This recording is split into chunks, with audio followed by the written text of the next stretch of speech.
We are covering Class C and Class D airspace, a critical topic for your FAA Part 107 exam.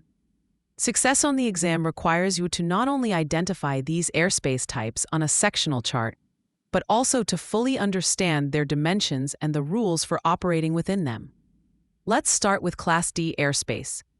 On your sectional chart, you will identify Class D airspace by a dashed blue line. Think of it as a cylinder extending from the surface up to, typically, 2,500 feet above the airport elevation. Its radius is generally about 4 nautical miles. The most critical detail for the exam is the ceiling height. This is indicated in a small dashed box with a number inside, for example, of 25 in brackets. This number represents the ceiling in hundreds of feet mean sea level, or MSL. Here is a classic exam trap. If the airport elevation is 500 feet MSL, and the chart shows a ceiling of 25, the top of the Class D airspace is at 2,500 feet MSL, which is only 2,000 feet above ground level, or AGL. The FAA loves to test this MSL to AGL conversion. To operate your drone within these dashed blue lines, you absolutely must receive authorization, which is most commonly obtained through the Low Altitude Authorization and Notification Capability System, known as LAANC. Now let's move on to the more complex Class C airspace. You'll find this airspace depicted by solid magenta lines on your sectional chart. Class C airspace is often described as an upside-down wedding cake because of its tiered shape. The inner core extends from the surface up to 4,000 feet AGL and has a radius of 5 nautical miles from the primary airport. Surrounding this core is an outer shelf.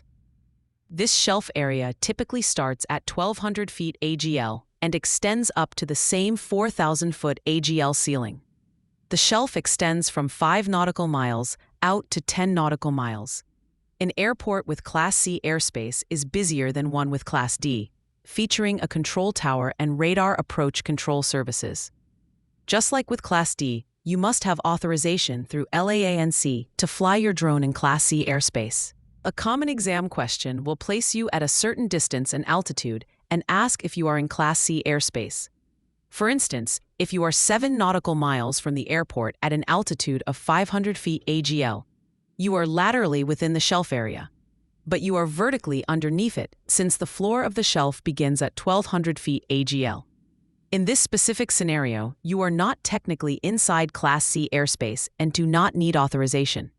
However, you must remain vigilant as you are close to a busy airport environment. To help you remember the chart depictions, use this simple phrase. C is for crowded, which needs a solid line of control, so it's solid magenta.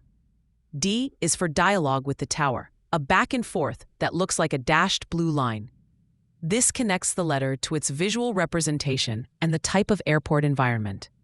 So to summarize what the exam will test you on, you must be able to visually differentiate between the solid magenta lines of Class C and the dashed blue lines of Class D. You must know the typical dimensions, especially the two-tiered shelf structure of Class C and the specific MSL ceiling of Class D. The FAA will test your understanding of the Class C shelf floor and the conversion from MSL to AGL for Class D ceilings. And finally, remember that for any drone operation under Part 107 within the lateral boundaries of either Class C or Class D airspace, you must obtain authorization through LAANC. Mastering these details is essential for passing your Part 107 exam.